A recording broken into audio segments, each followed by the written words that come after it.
रत्नैकल्पितमासनम् हिमजलैः स्नानम् च दिव्याम्बरम् नानारत्नविभूषितम् मृगमदा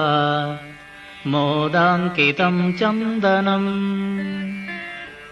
जातीचम्पकबिल्वपत्ररचितम्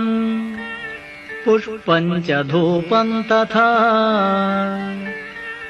दीपम् देवदयानिधे पशुपते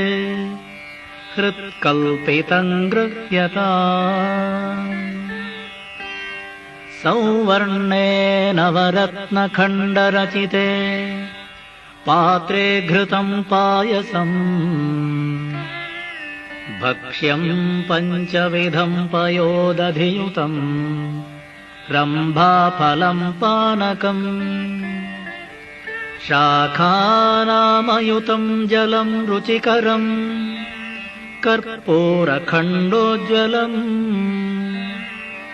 ताम्बूलम् मनसा मया विरचितम् भक्त्या प्रभो स्वीकुरु छत्रम् चामरयोर्युगम् व्यजनकम् च आदर्शकम् निर्मलम् वीणाभेरिमृदङ्गकाहलकला गीतम् च नृत्यम् तथा साष्टाङ्गम् प्रणतिस्तुतिर्बहुविधाः ह्येतत्समस्तम् मया सङ्कल्पेन समर्पितम् तव विभो पूजाम् गृहाण प्रभो आत्मा त्वम् गिरिजामतिः सहचराः प्राणः शरीरम् गृहम्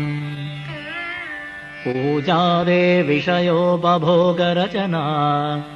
निद्रा समाधिस्थितिः सञ्चारः पदयोः प्रदक्षिणविधिः स्तोत्राणि सर्वा गिरो